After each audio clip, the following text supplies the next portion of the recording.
My Schizophrenic Life, The True Story of Tracy Poe, Part 4, WestPac 83-84, Part 1. Chapter 16, WestPac 83-84. We were to leave in the late summer of 1983 from Pearl Harbor on board the USS Cleveland LPD-7. This was the same type of ship as the USS Denver LPD-9 we had taken on the RIMPAC exercise a few months before. It was a landing platform dock that held Marines and was considered an assault ship.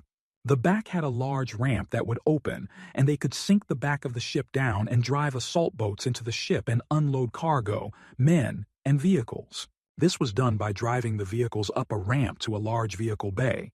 Another ramp would lower down to this bay and allow vehicles to get to the flight deck level at the back of the ship where these vehicles, men or equipment, could be picked up by helicopters.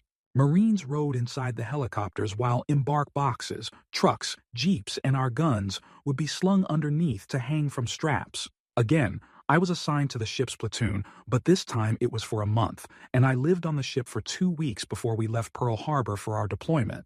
We worked for the fattest gunnery sergeant I had ever seen in the Marine Corps. For a few days, all we did was haul mattresses from another ship back to the USS Cleveland LPD-7 and store them down in lower compartments. I was on the ship about a week before our guns, vehicles, and personnel arrived. Again, we had to gripe them down, but the USS Cleveland LPD-7 had regular chains and clamps that were much easier to use than the cables and spacers, like on the USS Denver LPD-9. For 2 weeks, I lived on board the USS Cleveland LPD-7 in Pearl Harbor before we departed, and found myself visiting my old haunts like the Beeman Center for yogurt and beer and popsicle machines at the submarine base for fudgesicles. But I also went to the Enlisted Club once, which was farther away, and ventured out into Pearl City off the base, which was quite a long walk. While at the Enlisted Club, I sat down with members of Bravo Battery.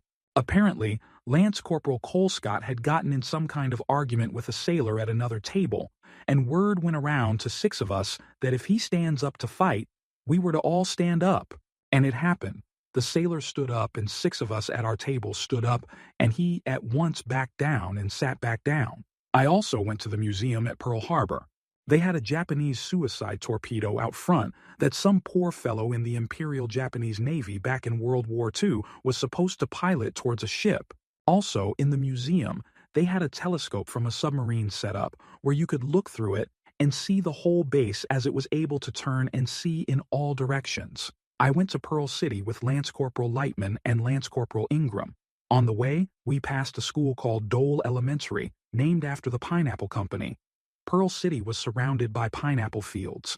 We went to a hardware store in town and bought all the spools of 18-gauge wire that they had, and each of us got a pair of heavy-duty wire cutters and 2 pairs of pliers. Lightman had gotten the most spools of wire of the 3 of us, getting 8 spools of wire. Ingram, had gotten 4 spools, and I had gotten 4 spools. The berthing compartments of the ship had sleeping racks stacked 4 high with the bottom one on the floor, just about with another sleeping rack about 2 foot above the one below, and so on up to 6 feet where the top rack was. In the middle of the berthing compartment was a table with built-in benches with poles at either end. There were racks that you could pull down the pole to allow even more Marines to sleep there. The ship was only a third full of Marines, so there were extra racks all around, and we did not ever need to pull these racks down. It was said that in time of war they could cram even more Marines than there were racks on board, and Marines would have to sleep in shifts, but we had plenty of racks, and our duffel bags took up most of the empty ones. As far as the racks over the table are concerned, they were held up and out of the way by a 1/2-inch thick pin about 6 inches long with a key on the end that folded down and prevented them from falling out of the hole in the pole that held the racks. We would take a pin out and take the spool of wire we had bought, and when the key at the end of the pin was folded down, you could put the end of the wire in the slot to hold it and wrap the wire into a coil. Then we would take the coil of wire off the pin and with our heavy-duty cutters cut rings of wire. Then we would take our 2 pairs of pliers and attach the rings to each other until we had a line of rings. Then add more rings to this line until we had a panel, and we began to make chainmail. Grom and I only had 4 spools of wire, and I ended up with a chainmail mid-drift shirt before I ran out, but Lightman had enough wire to make a complete shirt of chainmail. When he finished the chainmail shirt, he put it on, and we went crazy. We were taking pictures of him in his chainmail shirt, and he was strongman posing and generally cutting up. It was getting near to time for evening formation, but when Lightman went to take the chainmail shirt off, it was too small, and he could not get out of it. I headed up to formation and looked back, and saw Grom feverishly working with his 2 sets of pliers to undo the attached rings up the side of the chainmail shirt, so Lightman could get out of it and make it to formation. We had left Pearl Harbor by then, but I was still assigned to the ship's platoon for 2 more weeks. I stayed in the first berthing compartment you entered at the back of the ship on the starboard side, with the rest of the Marines assigned to the ship's platoon. The second gun's platoon's berthing compartment was down another level. All the ship's platoon had to do at this time while we were at sea was move the food that was to be eaten that day by the sailors and Marines up from the storage decks farther down below. The elevator that normally was used to bring the food up was broken. There were 4 levels below the kitchen. The first level below the kitchen was a crew berthing compartment full of sailors. Below that was the refrigerator deck, and below that was the freezer deck, and on bottom was a dry goods storage deck. We would man the ladder wells going down to these levels, and pass boxes of food up until all the food for that day was delivered to the kitchen. There was a petty officer second class from the kitchen that had a list of food to gather, and once he had had us pull the food boxes out of each compartment and into the ladder well deck, he would go away, and we would start handing the boxes up the ladder wells until it was all at the kitchen level. We could do this task in under an hour and go back to skating in our berthing compartment. The dry goods level was air-conditioned to not get too hot, and the ladder well went directly into this compartment. The refrigerator deck was through a door off the ladder well deck beside it, and it was cold like a refrigerator inside. The sailors always would have the food waiting outside the refrigerator deck in the ladder well deck. And normally, these sailors would put the food on the elevator that was attached to this ladder well deck. The freezer deck was the same layout, and the day's food was staged outside the freezer deck. Apparently, the elevator went directly into the dry goods compartment, and we would find the day's food staged by the ladder well. One time I had to go in the refrigerator deck and stage some food with the petty officer, but otherwise I never went in there. One day we were on the freezer's level and the door opened, and 2 sailors with cold weather peacoats came out and said, "Come on." They took us to the freezer deck, which was freezing cold, and pulled spoons out of their pockets and invited us to eat ice cream from a box they had opened. It was so cold there I could not enjoy it. Then one day while we were on the dry goods level, the power went out, and it went dark. We Marines started complaining, and the 2 sailors that would help us said, "You guys just don't know how to skate," and laid down on some boxes of food. Then I told them, "But this is the only thing we have to do today, then we can skate the rest of the day." We were stuck down there in the dark about an hour before the power was restored. After 2 weeks at sea, my time in the ship's platoon work detail was over, and I moved down to the second gun's berthing compartment and started attending the morning and afternoon battery formations, where they basically counted us and made sure no one had fallen overboard. We did not have much to do while at sea. We would often check our rifles out of the armory compartment that had all our weapons in it at a berthing compartment at the bottom of the ship with 2 armorers in it, one of them being always there. We would go and clean our rifles, but we had cleaned them already and they had not gotten dirty, so basically, I would go to sleep in my rack for a few hours with my rifle, then wipe off the blanket lint and go and turn it back in. We would clean our howitzers every few days, but they were spotless already, so this task was also easy. Chapter 17. Philippines First Time. Our WestPac assault force was made up of 4 ships. The USS Cleveland LPD-7 that held Bravo Battery, a company of infantry, recon platoon, and some Navy SEALs among others, was the ship I was on initially. Along with us was the USS Palilu LHA-5 that had 2 companies of infantry, the Combat Engineer Company, the Tank Platoon, among others, along with an air wing of helicopters. The USS Palilu LHA-5 looked like an aircraft carrier with a flight deck running the full length of the ship and an island on the port side middle of this flight deck. There was an LSD, landing ship dock, whose name escapes me, and an LST, landing ship tank, which I also forgot, which held the Amtracs, amphibious assault vehicles. It took our 4 ships about 2.5 weeks to sail to Subic Bay in the Philippines. Before we left K-Bay, the command held a battalion-wide presentation in the base auditorium where they warned everyone about the prostitutes in the Philippines and other countries. They told us that in the Philippines, the streetwalkers were more likely to have a venereal disease. They said that there was a program run by the military to give medical checkups to the prostitutes that worked at bars. They went into all the different venereal diseases that there were out there and showed photos of their effects on people. They said your safest bet to avoid a venereal disease was to get a woman from a bar or club. On the ship on the way to the Philippines, Marines who had been there before explained to the Cherry Marines who had never been there how it worked. If you met a woman at a bar and wanted to take her out, you had to pay her bar fine, which was money paid to the bar to let her off work so you could take her somewhere. There were many trashy hotels that rented by the hour in Olongapo, the city just outside of the naval base at Subic Bay. I was told other things about Olongapo. For one, things were cheap. Also, you get a better exchange rate if you exchange your money in town. Lance Corporal Ferguson said the best bar was Apple Rock because it had the best band. That the monkey meat that street vendors sold on sticks and grilled in front of you was really pork. That the shit river queens that begged for money from boats on the sewage-filled stream just outside the front gate of the base were religious women who did not believe in being prostitutes. That you could get clothing like float jackets custom-made by the next day in little shops all around Olongapo. That Magsaysay Drive, the first street you come to outside the base, has so many bars you could never go to all of them. So, when we arrived at Subic Bay, our ship, the USS Cleveland LPD-7, pulled up to the dock, and we would be there for 3 days. I had a fire watch for 2 hours on the second day, so I had all night on the first day to be out in town. I took a whole $40 with me and went to the money exchange on base, and the exchange rate was about 13 Philippine pesos to the dollar. So, I exchanged my $40. Just outside the base, you crossed a bridge that led to Magsaysay Drive. The military had built a fence on the side of the small bridge to block the shit river queens from begging. But they were still down there, and you could see them through the slats in the fence in small boats, holding a long basket thing to use to catch pesos. Magsaysay Drive was packed with people. It was crazy and a total shock. A street vendor forcefully handed me a necklace with a silver shark tooth pendant on it, and I made the mistake of taking it. But I did not want to buy it, and he would not take it back, so I threw it in his hand and left. After that, I learned to say Hindi to every vendor I saw, which is Tagalog for no. Ferguson and I went to Apple Rock, but it really sucked. There was no band playing at the time. There was normally a good Led Zeppelin tribute band there, but there were just a few old, like 30 years old women there, and they came over and sat with Ferguson and me.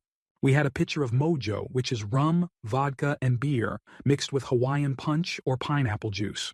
We were sitting with 2 old women when a guy with a camera came up and wanted to take our picture, so I let him. He ran off and within 15 minutes had come back with a black and white photo in a cardboard frame of me and Ferguson sitting with the old women. I realized that Apple Rock sucked and left. I headed down the street until I came to a better bar that had a bunch of the Marines from Bravo Battery there. I sat at a table with Corporal Lamphere, and a young woman came and sat down beside me. She looked like she was half American, and I at once requested to pay her bar fine. They brought her a tray of drinks, and I paid about 260 pesos. So, then I only had a few pesos left, so I asked Lamphere if I could borrow some money, and he asked if it was for the young lady, and I said, yes, and he gave me $20 US. Then Private First Class Taylor came by and was really drunk and took 2 of the drinks that the bar had put in front of the young lady and ran off. We left the bar, and she took me to a money exchange shop that gave 20 pesos to the dollar. She bought a romantic comic book, and we got in a 3-wheeled motorcycle taxi, and she took me to her house. There were 3 rooms in her small house that I saw. It had a kitchen attached to the living room and had a bedroom off to the side. Her mom was in the living room, and we went into the bedroom. I was in shock. I had never been with a woman before, and I realized I did not want my first time to be like this. I tried to get her to teach me some Tagalog, but she was not interested. Then she found the picture Ferguson, and I had taken with the old women at the Apple Rock and said, "Oh, you already have a girlfriend." I tried to explain that we just took a picture at the first bar I was in, but I do not think she understood. I realized I had made a mistake, and we left her house soon after that and took another 3-wheeled motorcycle taxi back to Magsaysay Drive, and she asked if I was going to give her money, but I did not. On Magsaysay Drive, I met Lance Corporal Horak, and he said he was going to a shop and get a float jacket made, so I went with him all the way down Magsaysay Drive and around the corner to the left where the clothing shops were, and there were not as many bars. We went in the shop to order our jackets, but we did not have a picture of our gun, and Horak, who had been to the Philippines before, drew a picture of a howitzer, but he could not really draw, and he just guessed where we would go and said places like Japan where we did not go. After that, I went back to the ship and went to sleep, and got up the next day for my fire watch. That night I went back out to Olongapo with Horak, and we went and picked up our float jackets. They had made them in one night, and the jacket I got was about $15, or 200 pesos.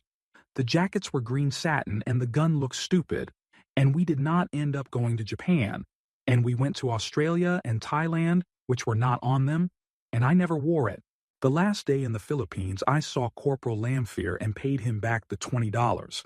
He had gone back to that same bar the next day. It was a hangout for Bravo Battery, and said that the young lady had asked about me. Then I went to a movie theater with Corporal Baggy and Corporal Bradshaw and Bradshaw's fiancée, who was Filipino. He had met her earlier on a WestPac that he was on. The movie was a B movie about a guy on a motorcycle who went back in time. I have never seen it since this one time. Bradshaw's fiancée would laugh every time the cowboys from the past called the motorcycle a machine. Then she would say, "A washing machine," and laugh some more. Bradshaw said they went to see E.T. one time, and she believed the alien in E.T. was real. Before we sailed out of Subic Bay, the command held a formation on the ship, and I was promoted to Lance Corporal along with 2 other Marines. After 3 days of liberty in Olongapo, 1 in 5 of the Marines on our ship caught a venereal disease, Captain Work told us at a formation. This was confirmed by one of our corpsmen who are Navy medics assigned to the Marine Corps. He told us as he was at the sick calls for the next few days. In fact, on the door of the infirmary, it had a plaque that said, "Sick call 0700, VD sick call 0800. Chapter 18, Philippines in the Field. We left Subic Bay and did not go far because in a day or two, we were loading up to go ashore in the Philippines for some training in the field. For the duration of WestPac 83-84, I was assigned to what we called artillery reconnaissance, because that sounded cool, but what we really were was an advance party. We would go out in 3 jeeps with 2 jeeps pulling a trailer with our gear and find the spot for the artillery battery to set up. We would put in the communications gear and put out the stakes and ropes in the direction prescribed by the lieutenant that helped lay in the battery quickly.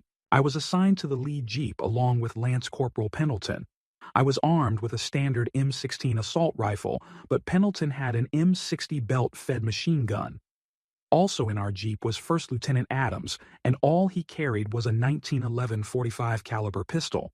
Corporal Powell was our driver, and he had an M16 also, but he had to drive and hardly ever carried it.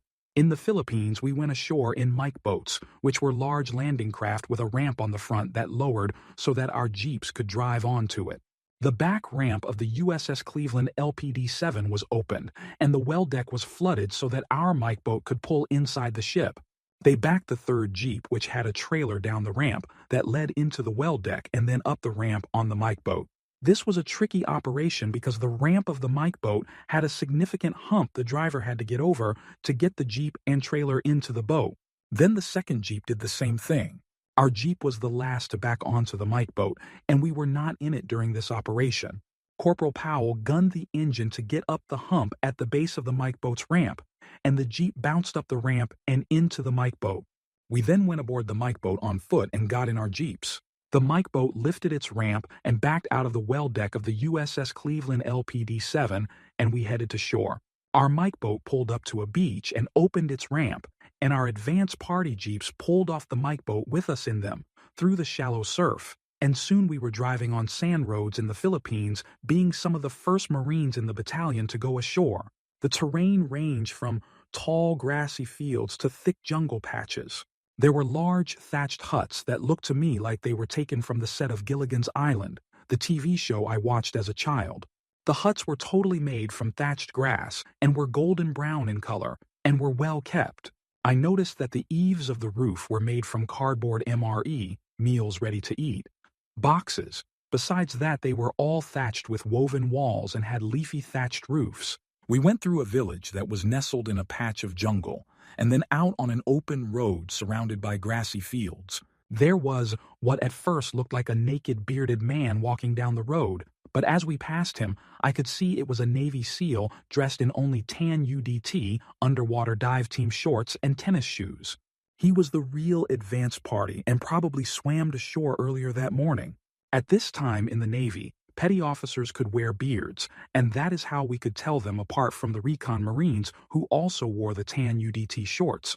We came to an open field with not so tall, thick grass, just down the road from another little village surrounded by jungle.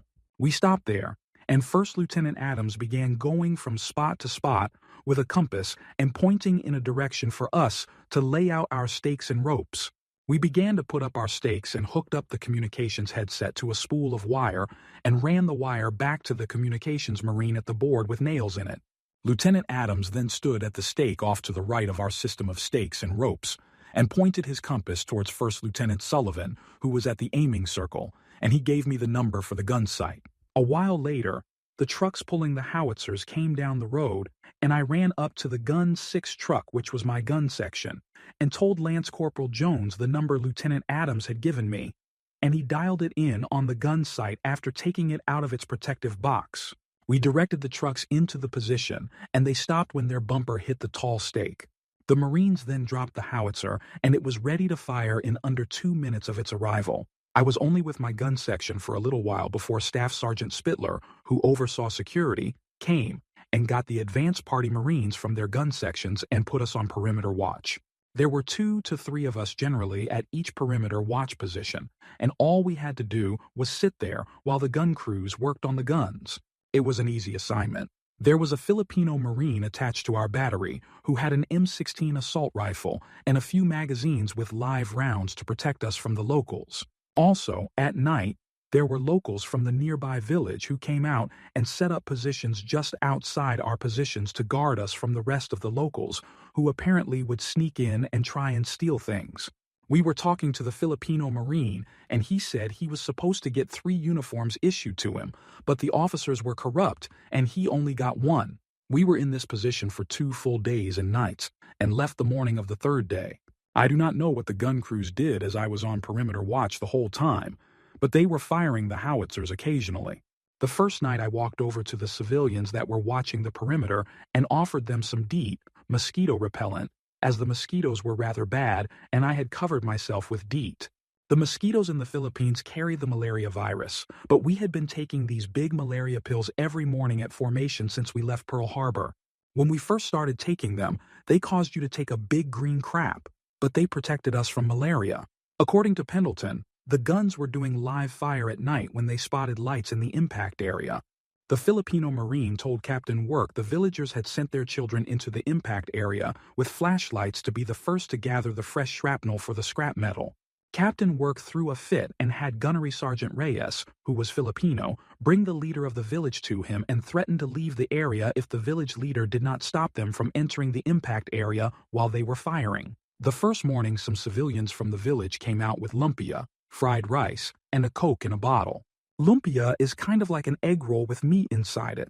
They would trade their food for our MREs, meal ready to eat. Before we left K-Bay, we had live fired all our heavy M2 Browning .50 caliber machine guns and our M60 30 caliber machine guns.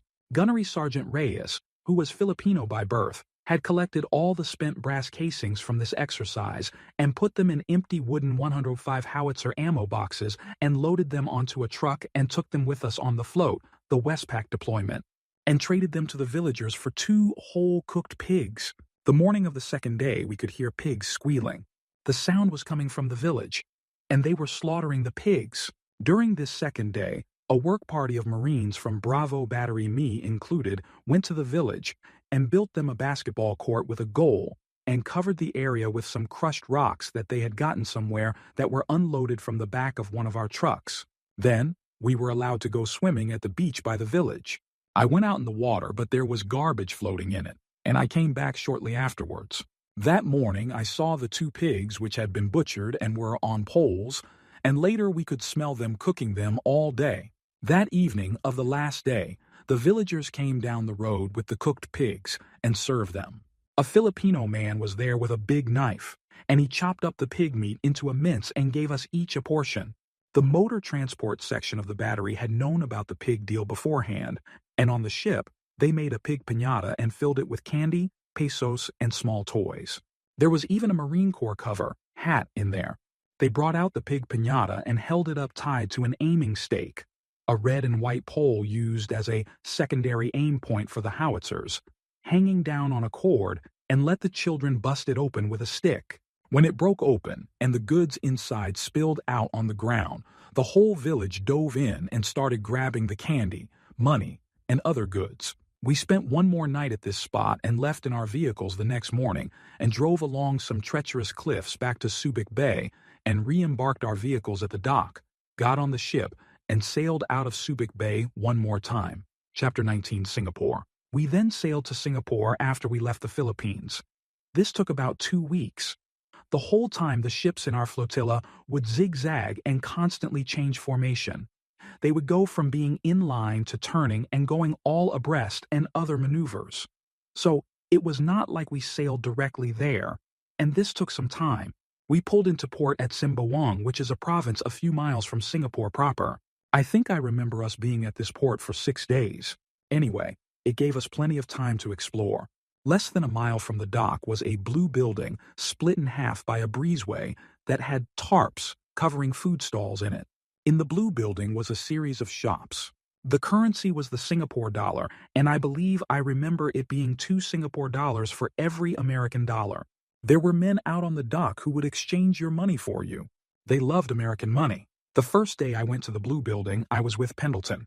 Pendleton and I had become good friends, and while on the ship to Singapore, had taken some backpack frames and put an ammo can on the base of it with a spool of comm wire, communication wire, above it, and had put the headset for the gun crew leader in the can so that all the communication gear was easy to keep track of on this backpack. We had gotten a meritorious mast for that endeavor. A meritorious mast is an award that goes in your permanent record. Lance Corporal Pendleton was an up-and-coming Marine. Later in his Marine Corps career, he was a staff non-commissioned officer, and he became an EOD, Explosive Ordnance Marine. He was also assigned to a detail at the White House guarding the President of the United States, I believe while he was a sergeant.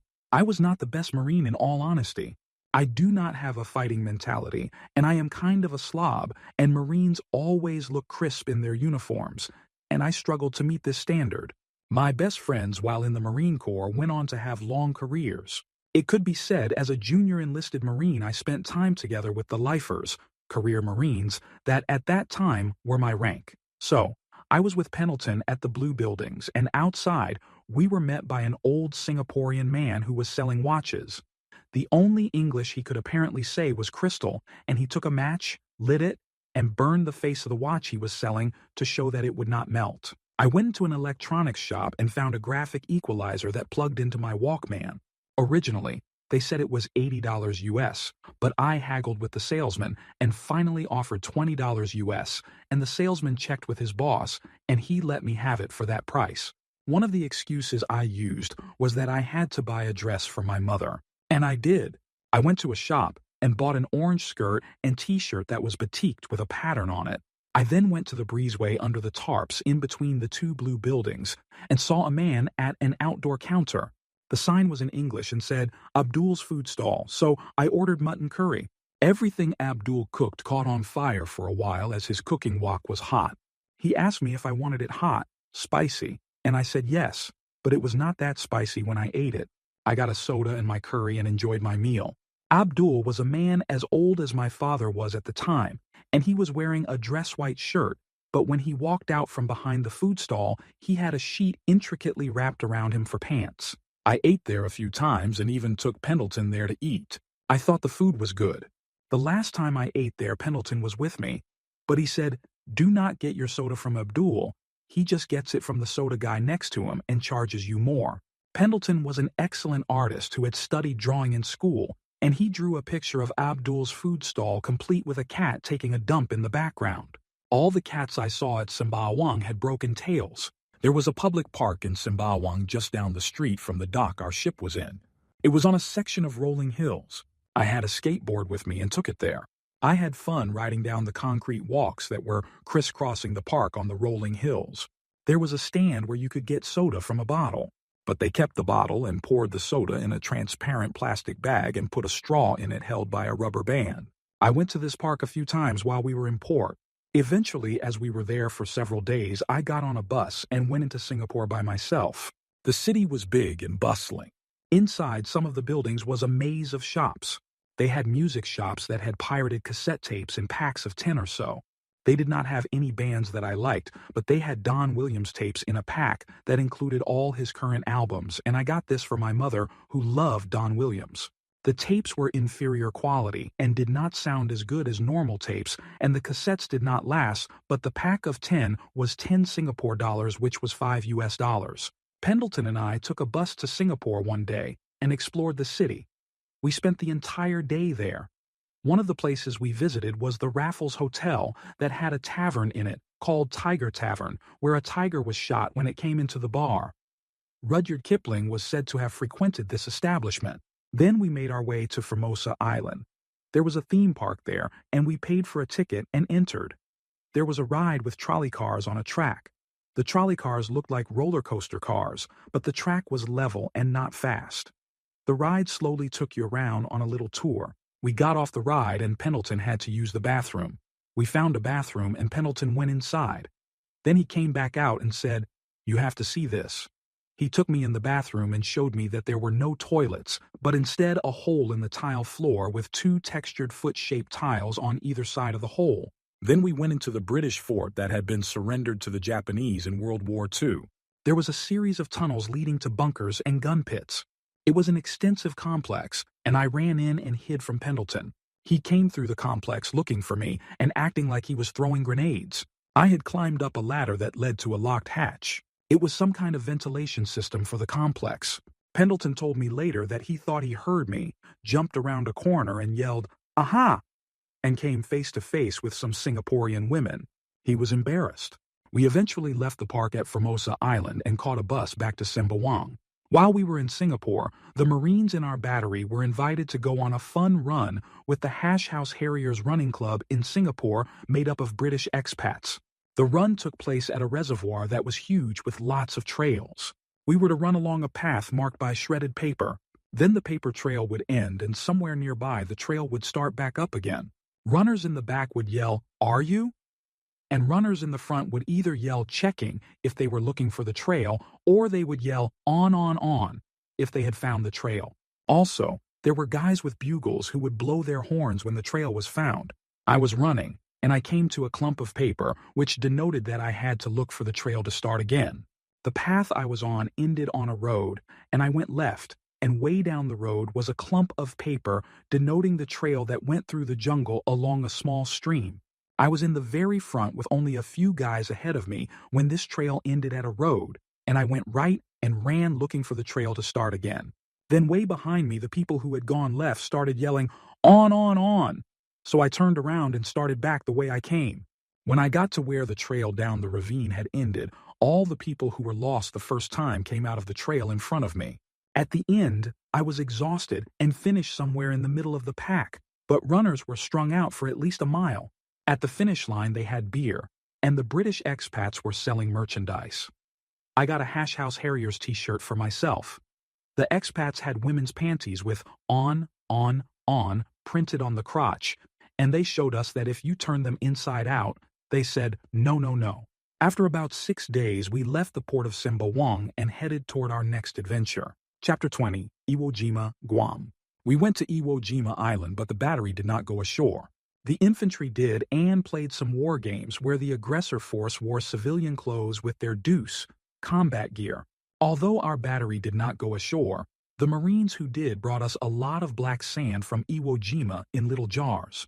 I could see Mount Suribachi from the deck of the USS Cleveland LPD-7. We went to Guam for 48 hours. We had 8 hours of liberty, and I went out and walked to the Base Enlisted Club. There were paved narrow roads and abandoned foundations of buildings in the thick foliage off to the sides of this road. There were just a few people in the enlisted club, and I had a beer there, then walked back to the ship. The next morning, we had a battery run to a beach and hung out for about an hour, then ran back to the ship. We left later that day. There was a picture of me and other Marines taken at that beach, and I remember seeing it, and I thought I looked fat in it.